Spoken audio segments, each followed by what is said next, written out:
Merci à vous tous. C'est effectivement une émission un peu spéciale. Aujourd'hui, c'est la dernière de la saison. Mon Dieu, que le temps a passé vite. C'est quasiment...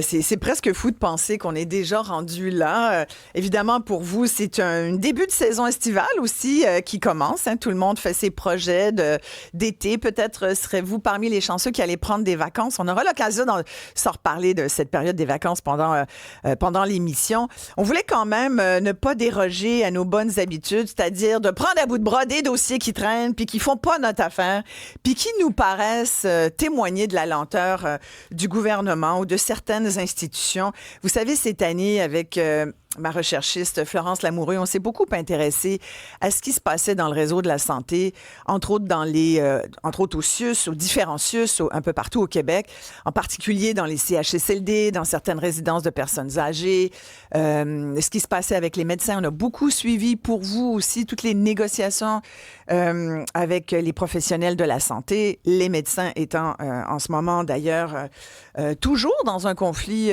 ouvert avec le gouvernement. C'est pas réglé cette affaire-là. Ça risque de nous occuper pas mal encore dans les prochaines semaines. Mais là, je vais vous parler d'un autre cas de négligence institutionnelle au 6 de la Montérégie-Ouest. C'est une situation qui est assez critique. Ça se passe à la résidence transitoire progressive. Et là, le syndicat est à bout et ils nous ont contactés parce qu'ils veulent dénoncer des conditions qu'ils jugent inacceptables. Avec moi, Isabelle Bessette, elle est représentante nationale de l'Alliance du personnel professionnel et technique de la santé et des services sociaux Montérégie-Ouest. Bonjour, Madame Bessette. Merci d'être là. Merci. Expliquez-moi cette situation de maltraitance et de négligence, parce que là, je comprends que ce centre-là, on peut le nommer, là, la résidence transitoire progressive de Longueuil, c'est un centre privé d'hébergement. Il y a 18 jeunes, entre autres, des mineurs. Il y a des majeurs, mais il y a des mineurs aussi qui vivent avec des enjeux de comportement, de déficience intellectuelle, un trouble du spectre de l'autisme. Bref, des jeunes qui ont besoin d'être bien encadrés, mais surtout aimés aussi et bien traités. Et là, on parle de maltraitance et de négligence. Tout à fait. En fait, c'est ce qu'on appelle une RAC. Donc, c'est un milieu de vie. L'acronyme de la RAC, c'est la résidence à assistance continue. Mm-hmm. Donc, c'est un milieu de vie où soit des jeunes, soit des adultes habitent 24/7. Donc, c'est leur maison à eux ou à elles. Dans le cas de la maison Longueuil, transitoire, on a des jeunes adultes et des adultes, mais il n'y a pas de mineurs à cet endroit-là. Ah, pardon. Okay. Donc, il y a 18 personnes avec une capacité de 21. Puis effectivement, comme vous le décrivez bien, déficience intellectuelle, spectre de l'autisme, puis parfois accompagné de ce qu'on appelle des troubles graves de comportement. Donc, selon le diagnostic que ces gens-là ont, on va se le dire, c'est pas une clientèle qui est toujours facile. C'est une clientèle invisible aussi dont on parle très peu. Oui. Donc, il faut être bien formé, bien outillé pour pouvoir travailler avec ces gens-là. Fait que pour nous, actuellement, c'est totalement inacceptable ce qui se passe dans cette maison-là. En fait, ce qu'il faut savoir, c'est que le 6 de la Montérégie-Ouest a établi un contrat avec un promoteur privé. Ce promoteur privé-là se doit de servir gîte et couvert. Donc, la bâtisse, puis les repas. Donc là, on parle de la résidence transitoire progressive de Longueuil, là. Oui, madame. C'est eux le promoteur privé. Oui. Ouais. En fait, c'est un promoteur privé qui offre le gîte et le couvert. Ouais. Toutefois, le 6 de la Montérégie-Ouest est responsable. Des services. Tout à fait. Oui, des soins, parce qu'on parle de soins ici. Oui, on parle du personnel, on parle des soins, puis il y a quand même une vigie, il y a une responsabilité populationnelle, là, le 6. Donc, il doit s'assurer que ce qui est donné à l'intérieur de ces murs-là est convenable. Mm-hmm. Et ce n'est pas le cas. Mais parlez-moi justement de ce qui se passe. Là. Avez-vous des exemples bien concrets? Oui, madame. En fait, on a des enjeux importants au niveau des lieux physiques. C'est un milieu dangereux, on va se le dire, autant pour les gens qui y résident que les gens qui y travaillent. Par exemple, très concrètement, on avait, vous savez, des blocs de couteaux, là, oui. En bois, là, un bloc en bois avec des couteaux. Bien, on avait ce bloc de couteaux-là entre deux fenêtres. Donc, un usager de la cour aurait pu prendre un couteau comme ça, puis là, on ne connaît pas la suite, puis heureusement, c'est pas arrivé, mais il aurait pu se blesser ou blesser autrui. Il y a eu, évidemment, nous, on a fait plusieurs plaintes à la CNESST, là, qui est d'ailleurs allée sur place. C'est insalubre, c'est malpropre. Il y a eu des rénovations apportées. Puis les travailleurs qui rénovaient ont laissé les outils dans le milieu. On parle d'une... Ils sont toujours là, les outils? Ils ont fini par les ramasser, là. Ouais. Mais il reste qu'il s'agit que de 2 secondes. Puis vous savez, ces gens-là, des fois, ils sont non-verbaux. Ouais. Donc, ils communiquent pas comme vous et moi, là. Fait que, puis tout le matériel, chaise, table, tout ça, disons que moi, je suis sur le plancher, que je suis une intervenante, puis j'ai quelqu'un devant moi qui, pour X raison, devient fâché. Mais ce qu'il va faire, c'est qu'il me dira pas, Isabelle, je suis fâchée. Il va prendre la chaise, par exemple? Puis il va me la lancer. Ouais. Fait que là, il va se désorganiser.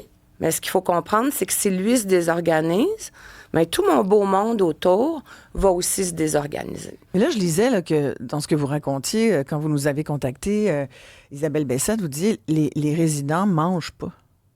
Ouais, On les laisse affamés. Oui, mais en fait, ça, c'est très discutable comme décision aussi, parce que là, voyez-vous, en fin de semaine-ci, on va commencer à peser les aliments. Donc ça, c'est tout nouveau, là. Les intervenants vont avoir une balance. Puis cliniquement, si vous êtes un monsieur gros gaillard ou qu'importe, vous allez avoir droit à 2 repas, 2 assiettes par repas. Mais si vous êtes moindrement petit ou que c'est pas indiqué que vous avez droit à 2 assiettes, bien, que vous ayez faim ou pas après, vous allez avoir une assiette.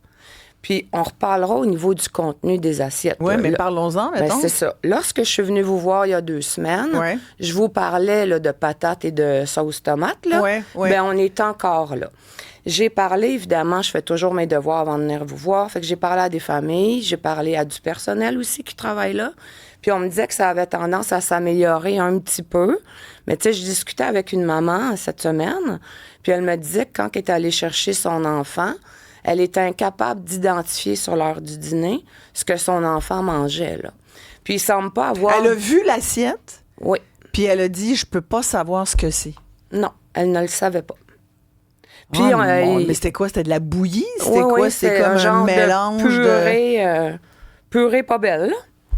Puis son enfant, quel âge? Avez-vous l'info? Un adulte. Puis il n'y avait pas forcément une obligation de lui... Parce que des fois, la plus âgée a besoin de manger mou, le patient, ou il peut On n'est pas pas mastiquer. là. Non, ou, pas de dysphagie. Non, c'est non, pas ça ça n'a rien du à tout. voir. Là, c'est juste comme, regarde, tiens, tac, là, mange ça. Oui, oui, oui. Puis ça, la mère a été très heurtée, et je comprends avec raison.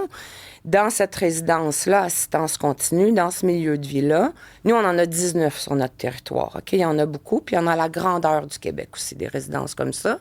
Mais à Longueuil, c'est très problématique.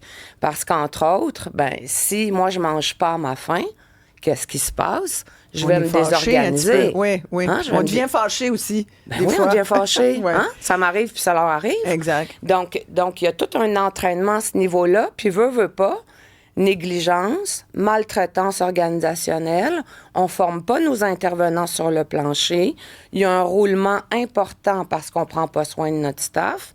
Puis, plus que ça, je parlais à des familles cette semaine qui m'ont nommé des situations à même ce qui s'est passé avec leurs proches là, ou leurs enfants. Je pourrais pas vous nommer ce qu'ils m'ont dit. Bien, il y a une mère à qui vous avez parlé, Oui. Isabelle, où elle raconte, puis j'aimerais ça que ça soit vous qui le racontiez, là, mais l'histoire du clou, là. Oui, c'est ça, mais malheureusement... Je sais que la mère a peur, là, elle a peur qu'on reconnaisse son enfant, puis elle mais on ne pourra pas aller là. Non? Le clou dans le bras, on ne peut pas aller là? Non, on ne pourra pas aller là parce que, justement, elle ne veut pas... Elle a peur de représailles. Elle a peur... OK, alors, mais mettons, on la nomme pas, là. On sait juste qu'il y a, dans cette résidence-là, un parent qui a trouvé... On peut-tu le dire, ça, ou on peut pas le dire? Moi, j'irai pas parce que j'ai promis à cette maman-là de pas aller là. Ah, mon Dieu, l'omerta est à ce point-là? Mais c'est là où je veux en venir avec vous. C'est que là, on n'est pas juste dans les membres, le personnel qui ont peur de dénoncer. On est avec les familles qui ne veulent pas dénoncer publiquement parce qu'ils ont peur que leurs proches aient des représailles ou perdent sa place dans une résidence quelconque. Donc, non, on ne peut pas aller là. Moi, je lui ai demandé la permission là, de nommer différentes choses. Puis elle m'a dit, non, vous n'allez pas là, là. Parce que mon enfant pourrait quitter là, l'endroit. Là. Pourrait se faire éjecter, pourrait se faire mettre dehors. En fait, il y a une crainte reliée à ça. Est-ce que c'est ce qui se passerait nécessairement? Je ne le sais pas. Non, mais c'est parce que c'est grave, cette histoire-là. Là. Certainement que c'est grave. C'est très, très grave. Puis là, si on a des familles qui nous écoutent à la grandeur du Québec, là, parce qu'il y a une omerta aussi, non pas juste dans notre 6, hein, c'est 6 Essius Hallway, là. Mais il faut comprendre que si on a une famille, des proches, dans une installation X, dans tout Essius au Québec, puis que vous n'êtes pas satisfait des services ou que vous pensez qu'il y a négligence, eh bien, il faut porter plainte au commissaire des plaintes. Chaque Essius en a un. Puis il faut aussi porter plainte au comité des usagers. Non, mais là, ça me chicote, Isabelle Bessette, puis je veux mettre personne dans le trouble, mais cette histoire-là, je comprends là, que on veut pas parler de ça parce que on veut pas mettre la famille dans le trouble, puis on veut pas faire en sorte que ce jeune-là perde sa place, là. Mais un résident, quelque part, on va mettre ça large, OK? Mettons que dans une résidence au Québec où il y a des jeunes autistes, jeunes qui ont de la déficience intellectuelle, problèmes de comportement, mais aussi des aînés, peu importe dans quelle résidence, voir qu'un des usagers a un clou dans le bras quand on l'aide à prendre sa douche, là, puis qu'il n'y a personne qui a vu ça, aucune des personnes qui s'occupent de cette personne-là a vu qu'il y avait un clou dans le bras. Je veux dire, si ça, c'est vrai, là, on suppose que c'est vrai, là, vous la croyez, la personne qui vous a raconté ça? On ne dit pas ça pour rien, là, quand on se plaint de ça. Mais moi, je me dis sincèrement, c'est dangereux, là. On peut mourir de ça. Un clou peut s'infecter. Je veux dire, ce que je veux dire, c'est qu'il y a des limites entre... Il y a l'omerta, puis à un moment donné, c'est parce qu'il faut vraiment faire des plaintes. Ah oui.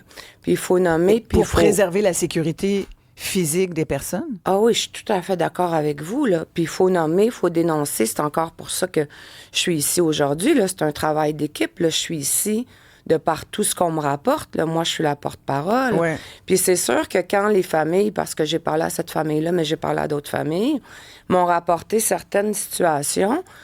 Je vous le dis, Madame Isabelle, là, j'étais estomaquée, là. J'étais sans mots, là. Puis je disais, mais vous devez dénoncer. Ouais. Puis eux disaient absolument. Ouais. Mais nous, on a quelqu'un qui est là en dedans, là. Puis on veut que rien y arrive. Ouais, fait qu'on ira, mais pas de façon publique. Je comprends. Fait que c'est On un n'a peu nommé ça. personne, en tous les cas. 1-877-827-2346 pour nous joindre. Si vous ne voulez pas témoigner publiquement, vous pouvez, et de vive voix, vous pouvez bien sûr m'écrire des commentaires, vos opinions. Si vous vivez ce genre de situation, je sais que de nombreux Québécois le vivent. Il y a de nombreuses familles qui sont pris dans ce genre de situation-là. On n'ose pas. On a peur que notre proche qui a des services, c'est des services qui ont juste pas d'allure, il y a de la maltraitance, de la négligence, mais c'est notre seul recours. Il y a beaucoup de gens comme ça là, qui sont pris. Alors, 187 Cube Radio, il y a un Roger de Montréal qui dit « Moi, je fais plus confiance au réseau de soins au Québec. » Et lui, sincèrement, il dit « Il faudrait redonner l'argent aux citoyens. » Mais lui, il fait entrer le privé par la grande porte, mur à mur. Le Québec est plein de bonnes intentions, mais incapable de les réaliser. Roger, je vous rappelle qu'ici, il s'agit d'une résidence privée, n'est-ce pas? Ben, en fait, oui, mais cautionné. Gérée par le public, mais je veux dire, il y a du privé. C'est un partenariat privé-public, mettons. Qui fonctionne pas pantoute. Ouais. Non, mais tu sais, le privé, c'est pas mieux forcément, là. Ah non, Hein? non. Puis, Il y a une façon de couper les coups oui. qui pourrait être débattue. Il y a Vincent de Montréal aussi qui dit « C'est dégueulasse les conditions que votre invité raconte. » Heureusement, petit commentaire cynique ici, une chance qu'avec la Top Gun, Madame Biron, tout va être parfait.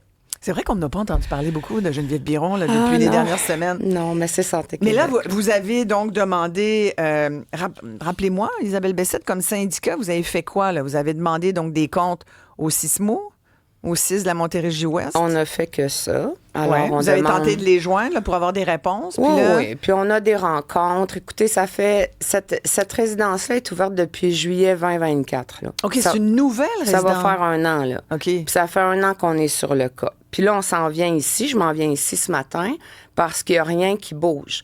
Je vais quand même noter quelque chose d'important parce que tout n'est pas blanc et noir dans la vie, là. Il y a une gestionnaire qui est en charge de cette résidence-là. Ce que les gens me disent, c'est que c'est une excellente gestionnaire qui va défendre beaucoup, beaucoup son monde puis y croit.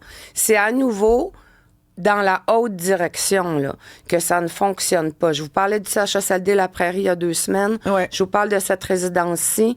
Je pourrais revenir vous voir dans 2 semaines puis dans un mois, là, ou 2 semaines, vous parler de tout ce qui ne fonctionne pas dans le réseau de la santé et des services sociaux, là.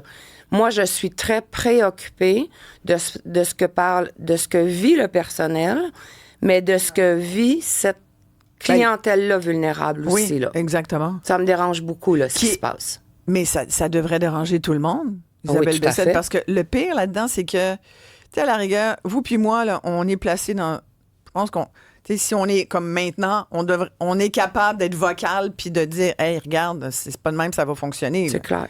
Mais il y a des gens qui n'ont pas la capacité, les moyens physiques, mentaux de se défendre.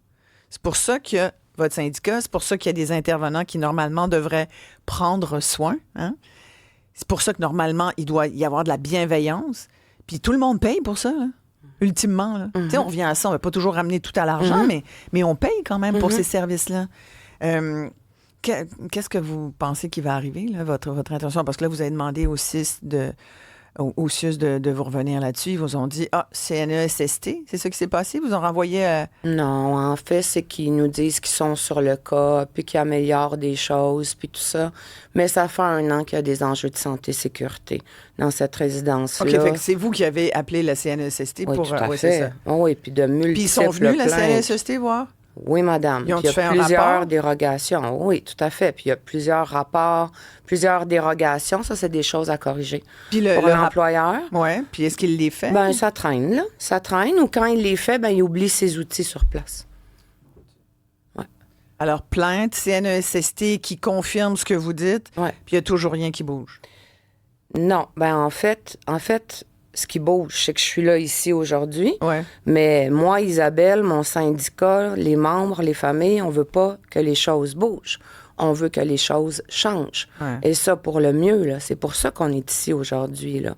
Pour moi, c'est inacceptable les conditions de vie dans lesquelles ces adultes-là vivent. On est quand même à Longueuil, là. Puis des légumes à Longueuil, ça n'existe plus, semble-t-il, là. Parce que dans cette résidence-là, ça ne rentre pas.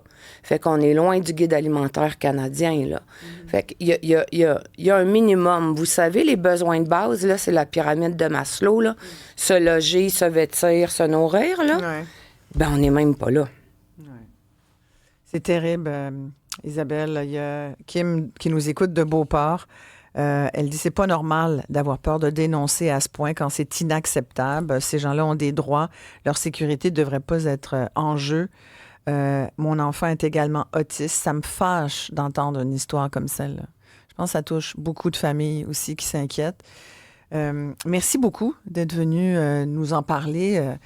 C'est effectivement très inquiétant. Un petit mot quand même. Je prends des nouvelles. Vous avez parlé tout à l'heure de l'histoire du CHSLD La Prairie.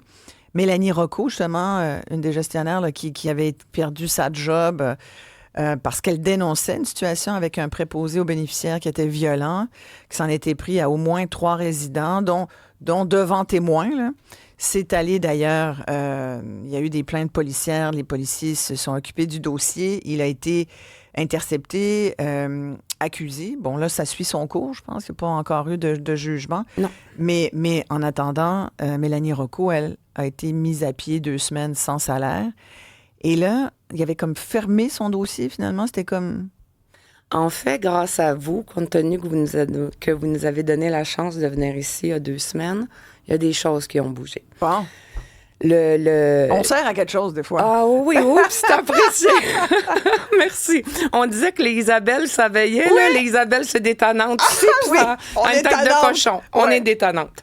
Mais bref, suite à notre entrevue, le cabinet de la ministre Bélanger a rejoint mon syndicat en leur disant, écoutez, c'est pas nous qui avons le rapport sur la maltraitance, là. C'est Santé Québec. Alors, Ils nous ont dit la même chose. Oui, alors mon collègue me dit ça. Donc, Isabelle, ici, refait une demande d'accès à l'information pour Santé Québec. Par la suite, je demande au commissaire des plaintes, est-ce que je peux avoir accès à une autre enquête externe que vous avez fait? Et là, le commissaire d'accès aux plaintes me dit, non, on est désolé, il faut demander au 6 de la Montérégie-Ouest. Oui. C'est pas nous qui avons ça. Fait que, tu sais, la maison des fous, là, dans les 12 travaux d'Astérix Obélix, là, mais moi, je suis là-dedans. Je me promène. Mais le pire, puis ils ont vraiment dû trouver que les Isabelle étaient tannantes, c'est qu'on a fait la même chose, nous, avec oui, Florence, hein? ma recherchiste, et on s'est fait barouetter de la même façon. Là. Non, c'est jamais nous. Je C'est sais. jamais nous autres qui sommes en charge. Non, c'est fou. fascinant. C'est Non, tout le c'est temps fou. l'autre. Ouais. Non, le dossier, c'est pas moi qui l'ai, c'est l'autre. L'autre dit, ben non, c'est pas moi qui l'ai, c'est celui. Ah, écoute, à un moment donné, je pense que l'idée, c'est qu'on finisse par se tanner. Ah oui, c'est ça. Ouais. Je Ouais. pense pas que ça arrive. Mais non, on se tannera pas. Non. Isabelle Bessette, merci beaucoup. Merci de nous tenir au courant parce que si vous n'êtes pas là pour témoigner, ben on n'est pas au courant. Et le public, surtout, n'est pas au courant. Il y a Vincent de Montréal qui dit c'est dégueulasse. Pourquoi au Québec, on a peur de faire des plaintes aux autorités? On a peur que la machine s'attaque à nos proches. Voyons donc, ça n'a pas de bon sens.